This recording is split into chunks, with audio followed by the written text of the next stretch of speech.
Coming up on Citrus TV News Live at 6, a train derailment in western New York spills dangerous chemicals. We have the latest. Plus, the winners and losers of Super Tuesday and what's next to come for candidates. Registered to vote. If not, university organizations are attempting to make sure you are registered in time to have your voice heard in the upcoming presidential elections. I'm Brendan Tierney, and I have more. Cold one here in Syracuse. Snow flurries still coming down, but is spring in sight? I'll let you know in my full weather forecast with the weekend always in view. Citrus TV News starts right now.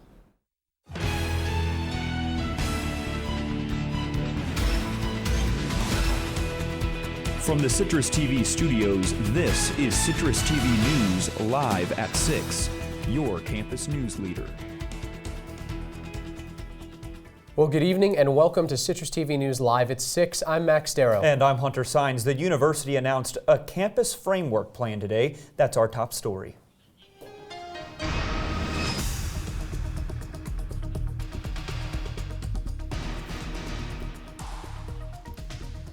Michael Speaks, the Dean of the School of Architecture, announced the redevelopment and revitalization of several buildings on campus, including Archibald Gym as well as the Shine Student Center. The Planning Committee announced that several changes would affect buildings surrounding University Place and Waverly Avenue. The ultimate goal of these renovations is to stitch the campus back together with the community.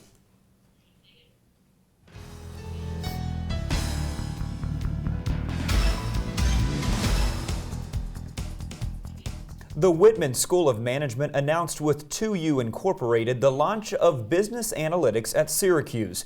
This will be the newest master's program offered online in the existing Syracuse MBA program. The program will also be offered to full-time grad students. And editor-in-chief and vice president of digital content for Ebony Magazine will be speaking at Newhouse on March 8th. Kierna Mayo will speak as part of the Leaders in Communications lecture series. In 2011, Mayo joined Johnson Publishing Company as a digital editor director and rebranded Ebony.com. With Super Tuesday in the rearview mirror, New York primaries are quickly approaching. Citrus TV's Brendan Tierney has more on what's being done around campus to ensure you have a voice at the polls. Trump, Clinton, and Sanders, oh my, the 2016 presidential election is in full swing. However, a surprisingly low amount of Syracuse students are actually registered to vote. To let your voice be heard, many organizations on campus are attempting to educate people about the voting process. I think education is the most important part, and so I think that's really what we're trying to accomplish here, is just educating people and trying to make it as easy as possible, since procedures can be incredibly complicated. American citizens are granted the right to vote and participate in the democracy under the U.S. Constitution, and it's as simple as filling out a form. From our duty as being a higher education institution, that we want to see our students, sort of growing and being educated in many different ways, one of which is, being part of this democracy. It's a participatory democracy, and you need to be educated, and you need to take part in it. You can't just complain that you don't like what people are doing. You want to actually cast your vote and have part in it. To be eligible to vote, you must be 18 years of age, a U.S. citizen, and have lived in New York State for at least 30 days. The deadline to register to vote in the April 19th New York presidential primary is March 25th. For more information and to complete a survey about voter registration, you can visit the Office of Government and Community Relations website. Brendan Tierney, Citrus TV News. All right, coming up on Citrus TV News Live at 6, the Supreme Court is set to hear a historic abortion case out of Texas. And possible debris from Malaysia Airlines Flight 370 has turned up off the coast of Mozambique. And flurries throughout the region today. You can see here across the screen, this is what we were looking at earlier in the day. When are those snow showers going to go away, and is it going to feel like spring anytime soon? I'll let you know in my full weather forecast on the other side of the break.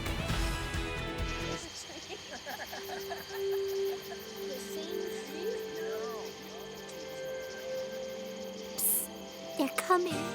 Places, everybody. Light check. 1, 2, 1, 2. Everything looks good on our end. And lights. Come alive with the forest. Visit discovertheforest.org to find a forest near you.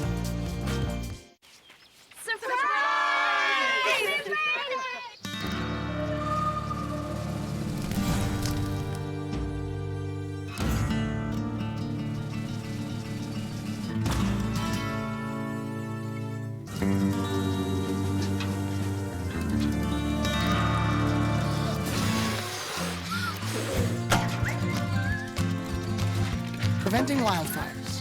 That's all Smokey wants for his 70th birthday. Really?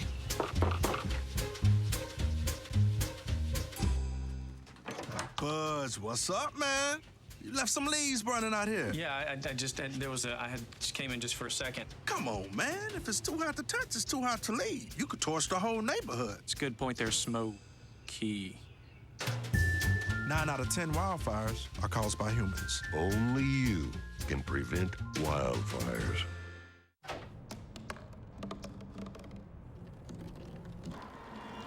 Everybody has a dream.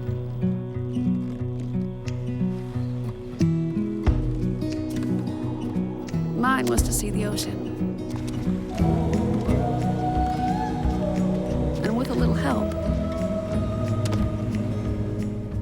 I made it.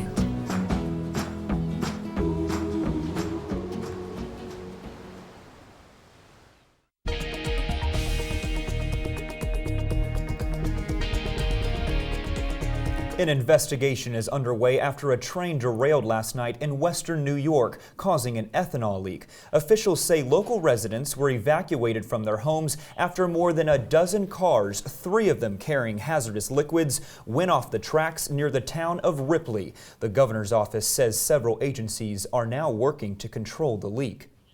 And it's almost a homecoming, a year in the making. American astronaut Scott Kelly landed in Kazakhstan this morning after spending nearly an entire year on the International Space Station.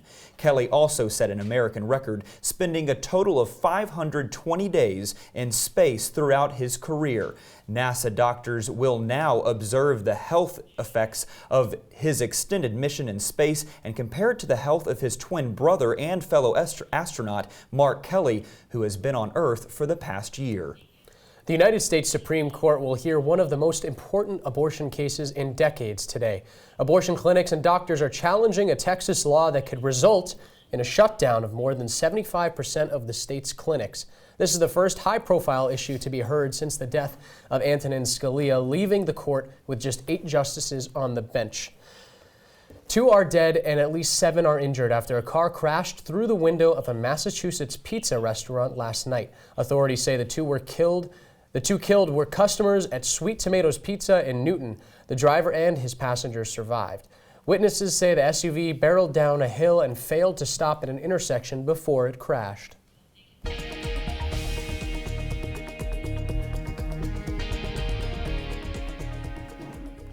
Right now, investigators are examining an object that could be debris from the missing Malaysia airline flight MH370.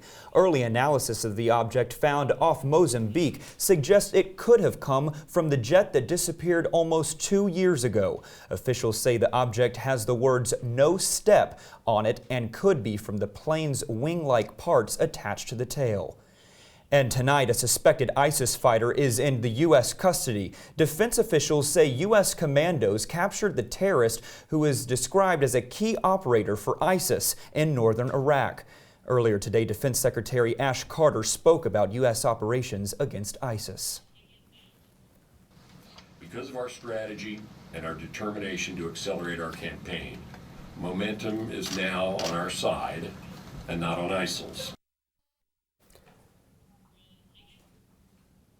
A 7.8 magnitude earthquake happened off the coast of Indonesia today, triggering a tsunami warning. The U.S. Geological Service says the chance of a tsunami was small because it happened nearly 400 miles from land. Now the officials are saying there was no immediate reports of damage or any casualties reported. And switching gears, Russian prosecutors told a court today that a nanny from Uzbekistan accused of killing and decapitating a 4-year-old girl was not acting alone.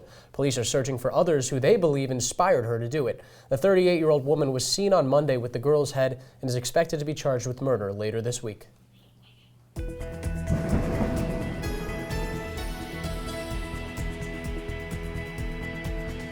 Well, Max, as you know, we had flurries all day here in Syracuse with temperatures barely getting up into the 20s. Citrus TV's weather reporter Nick Ross will give us the whole weather forecast coming up. But first, what can we expect warmer temperature-wise, Nick? Thanks, guys. Yeah, this was a look outside earlier today. You can see some patchy areas of snow flurries throughout the day, and it was extremely cold today, especially with that wind chill. There was actually an alert issued by the National Weather Service for the area. Winds in excess of 40 miles an hour as you woke up this morning. As we look out at the future tracker on the live and telecast radar, we can see that for the next 24 hours, things are mostly clear. After we hit about 3 a.m. tonight, there's really not going to be any chance of snow. And as we look at the future tracker wider, we can see that most of this, you can see this mass of snow and a little bit of a mixture of snow and rain is actually going to track mostly south, and a lot of this system that's right here that was what was moving through the area today is actually going to break up before it even gets to us. As we look at the surface map across the entire country, lots of stuff going on. You can see some of these systems that are moving through causing actually a lot of rain in the south, but it's what was bringing that snow. But again, as you can see, this is the next 36 hours. Things are going to track mostly south, and we shouldn't have too much to worry about, at least as far as precipitation goes. Our current conditions outside right now, 22 degrees, although again, with those winds still continuing, it feels more like 11 degrees outside. As we look overnight tonight, 13 degrees, should be less than an inch of snow though. As I mentioned, by about 3 a.m. those snow showers should clear up. Winds though will stay relatively steady, keeping things a little bit cooler. As we look here at the full 5-day forecast with your weekend always in view, you can see that 25 degrees tomorrow for Thursday, Friday 35 degrees, 36 and 39 your highs over the weekend, though if you take a look across the week, you'll see really no precipitation, but take a look at that high temperature on Monday, 53 degrees. Things will start to feel a lot more like spring than they have been recently. So after Monday, do you think there's going to be any more snow, or is it time to put away the winter coats? Last year we got snow at the end of April, so there's no telling what can happen in the Syracuse area. But hopefully we'll start to see some of those warmer temperatures a little more regularly. We've gotten them in little spurts here and there, but hopefully we'll start to see warmer across the board. Now, I know it's a long way out, but spring break is kind of right around the corner. Sure. For those of us staying here in the area, what can we expect? You can expect some of these warmer temperatures depending on which way some of the systems move. We should be now out of the woods as far as large snowstorms go. We may be seeing flurries like we did today, but as far as any big precipitation, we should be in the clear. Well, we'll take it. Thanks, Nick Ross. And coming up after the break, things get political. We'll discuss the road to the White House with Talking Points correspondent Alex Amico. We'll be right back in 90 seconds. So, I'm kind of new here, but I've noticed a trend. My human does this funny thing where she goes around and gets all my toys, and then she hides them in that basket by the door.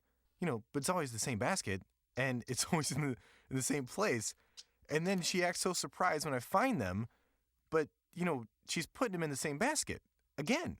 It's like, hello, that's where you put it last time. You were the worst at hide and go seek.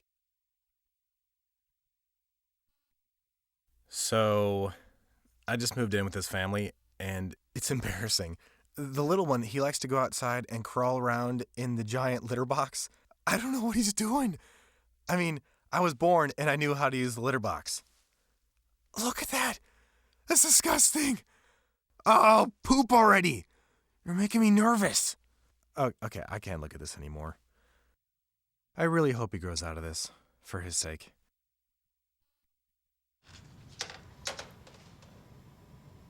Wow, these are really good. You act surprised.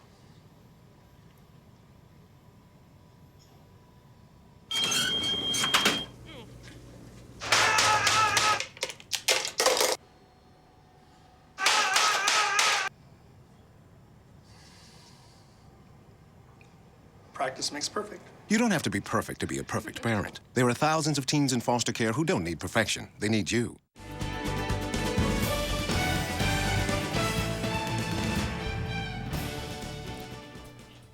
Donald Trump sure had himself a Super Tuesday. Trump won 7 states yesterday and is now in prime position to win the Republican nomination. Naming a few of the states, he took Massachusetts, Alabama, Arkansas, Vermont. Trump spoke last night at a rally in Florida, urging voters he's the best candidate for the job. If I'm going to win all of these states with tremendous numbers, and if I'm going to come in, the worst is second in the 2 or 3 that I might not win, I think, you know, we're a democracy. I think it's awfully hard to say that's not the person we want to lead the party. And Hillary Clinton also enjoyed similar success on Super Tuesday after she took 7 states in the Democratic primaries. She saw double-digit victories in many southern states and outlasted her only competitor, Bernie Sanders, by 2 points in a Massachusetts upset. Exit polling data shows minority and older voters drove much of Clinton's success. I believe that America is great. Right now,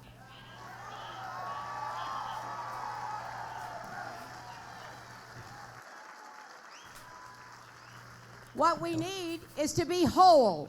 We need to be whole, where all of us have a place, where everybody feels like we're all in this together. That is what I want to do in this campaign, and it is what I want to do as your president. Yes, Trump and Clinton had big nights, but don't forget there are other candidates too. Republican Ted Cruz and Democrat Bernie Sanders grabbed some key victories yesterday as well. Cruz took 2 states and Bernie took 4, thanks in part to overwhelming support from their home states. Marco Rubio picked up 1 state, being Minnesota. And this afternoon, Dr. Ben Carson announced that he will not be participating in any events moving forward, anticipating suspending his campaign. And to discuss last night's political show, we're joined by Talking Points moderator Alex Amico. Alex, looking forward, what can we expect on the road to the White House? Well, thanks, Max. First, if we take a look at the map, 2 of the big states I want to focus on are Texas and Virginia. Virginia was one state where Marco Rubio thought he might have a chance to catch Donald Trump. He focused a lot of effort, particularly in the higher educated areas in the D.C. suburbs. That was not enough for him, and a lot of exit polls showed that John Kasich might have denied him winning there, which would have changed the race considerably. Texas, even though it was Ted Cruz's home state, it was important for 2 reasons. And the first reason of that is it was his home state. Had Ted Cruz lost, he would have lost a lot of rationale to keep campaigning. But second, it was the biggest delegate haul of the night. There were 155 delegates available, and Ted Cruz won 109 of them. So if you look right now, as far as the delegates to win the Republican nomination, Donald Trump has 319, Ted Cruz 226. Marco Rubio, who's tried to position himself as the establishment candidate to take on Trump, only at 110. None of them is really an overwhelming lead right now. You do need 1,237 delegates to win the Republican nomination, and many are starting to say that Ted Cruz might be the anti-Trump. One example that we can look at to sort of demonstrate the severity of that is Lindsey Graham, who only a week ago said if you killed Ted Cruz on the Senate floor and had the trial in the Senate would not convict you, suggested yesterday that it might be time to rally around Ted Cruz. For the Democrats, it was pretty much what we expected. Bernie Sanders was unable to break Hillary Clinton's southern firewall. We'll see what happens. He did pick up some surprising wins in Oklahoma and Colorado, but his road ahead to the nomination is very much uphill. Max and Hunter, back to you.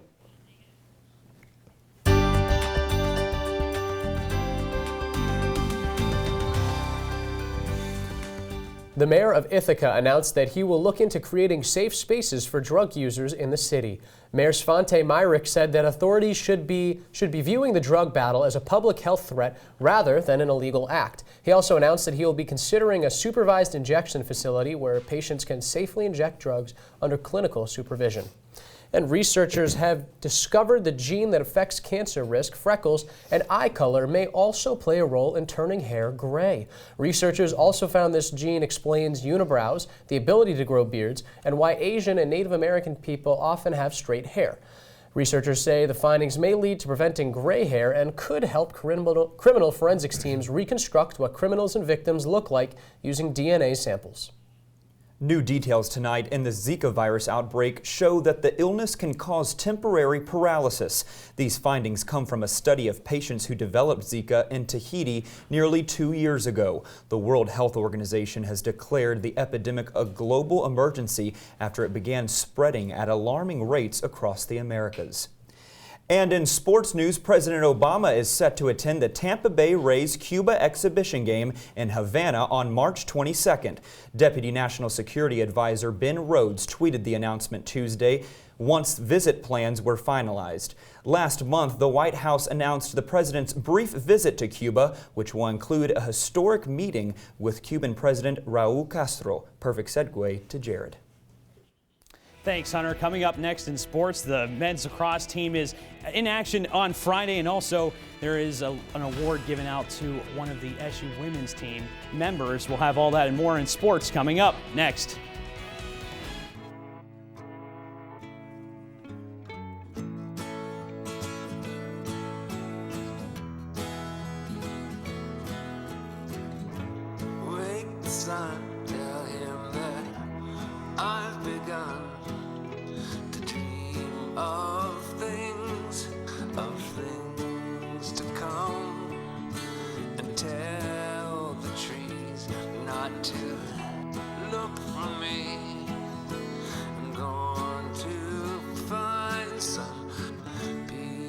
peace of mind. Wake the sun, wake the sun, wake the sun, wake the sun.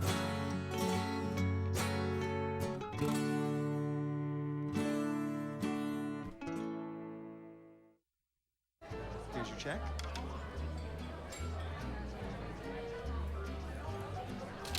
Oh, you got it. You know, since I got rid of my car, I really enjoy walking. Okay. God, no. Getting pulled over for buzz driving could cost you around $10,000 in fines, legal fees, and increased insurance rates. Oh, you're home early. You live with your mom? That'll set your game back a few years. Buzzed, busted, and broke. Because buzz driving is drunk driving.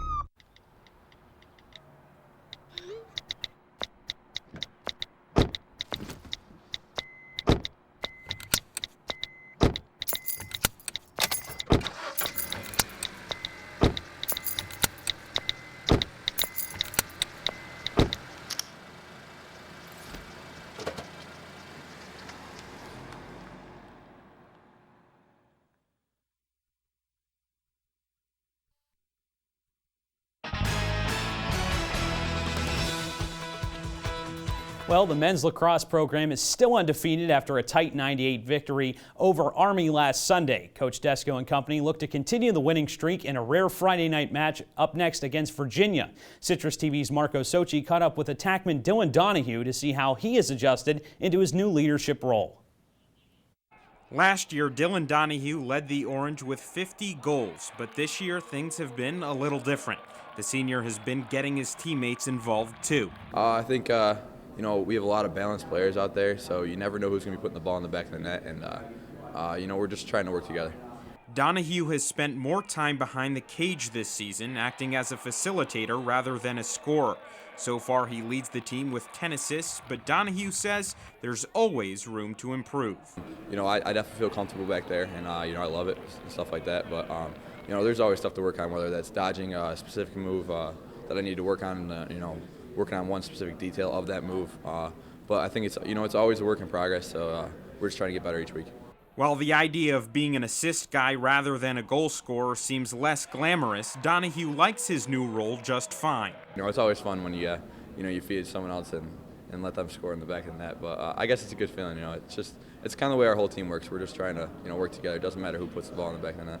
And as if changing his role on the field wasn't enough, he's become the team's leader off the field as well.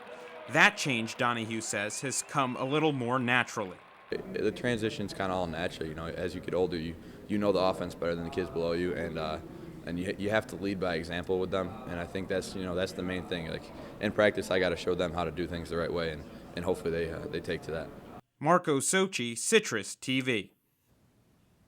Even though the women's lacrosse program suffered its first loss of the year yesterday against Florida, a member of the team is still honored in the conference. Holly Majorana earned ACC Co-Offensive Player of the Week for her performance against Northwestern last Sunday. The senior tallied a total of 7 points during the contest. Her third goal of the game broke the 8-8 tie that set the team up for the win.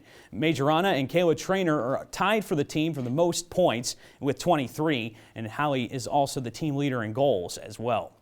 Well, Syracuse is sending 5 members of the track and field team to the NCAA Track and Field Championships next Friday. The team is led by Justin Knight, who is the top competitor for SU.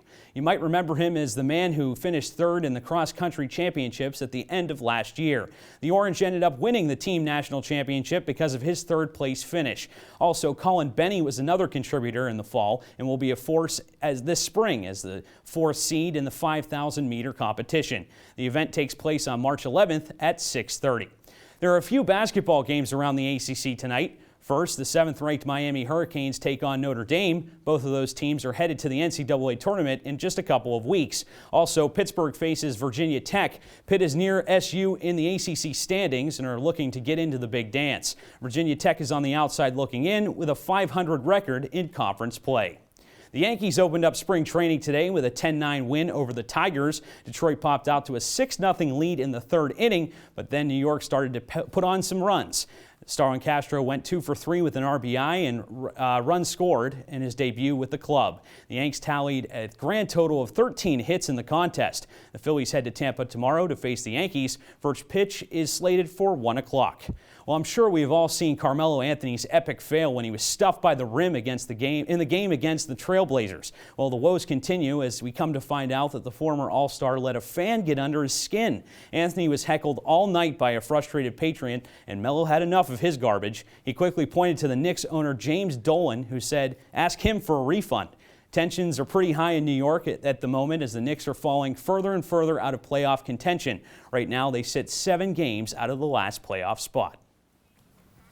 And here's what's coming up next on OTN. After Citrus TV News live at 6, you've got On the Bench at 6:30, Syracuse Unpeeled at 7 o'clock, and Citrus TV Noticias at 7:30. How you doing? My name's Steve. My family's lived in this neighborhood for years. Recently, things got so tight, we had to go to our local food bank for help. I lost a lot of sleep worrying about what the neighbors might think. That is until I saw them there, too. How'd I do, Steve? A little stiff. You could have done a little better. What? Come on. You know, I have an Academy Award. Yeah, but not for playing me. Play a role in ending hunger. Visit feedingamerica.org/hunger and find your local food bank.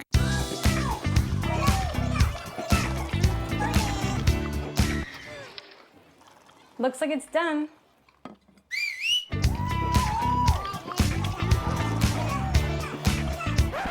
Don't let salmonella get funky with your chicken. On average, 1 in 6 Americans will get a foodborne illness this year. You can't see these microbes, but they might be there. So learn the right temperature to cook each type of meat. Keep your family safe at foodsafety.gov. Hey, my name's Katie and I'm in the 9th grade.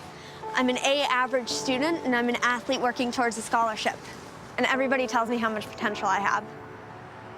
But I just wish someone would tell me where my next meal is coming from. Katie, how'd I do? Do you have to be so serious? Well, I mean, I did like a crazy dance in a movie if you want me to like, you know, do a little, no. Play a role in ending hunger. Visit feedingamerica.org/hunger and find your local food bank.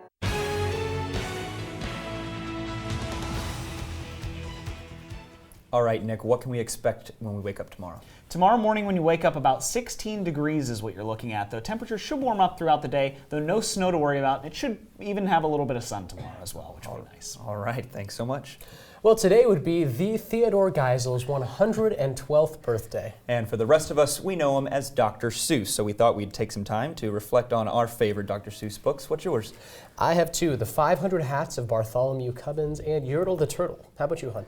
Green Eggs and Ham. My grandmother was my pre-K teacher, and every day on this day, she would make all of us green eggs and ham, and we'd eat it not knowing exactly what we were getting, but hey, we're still alive today. Hey, my reason is my dad used to read it to me when I was little, and those were the 2 he picked, and I always laughed when he read them. He maybe said them in a funny voice, I don't know, but... Well, you can always expect that from parents. And that's all the time we have tonight. I'm Hunter Sines. And I'm Max Darrow. Follow us on Twitter, Instagram, Facebook, all the social media you can think of. We're there, Citrus TV. Have a great night.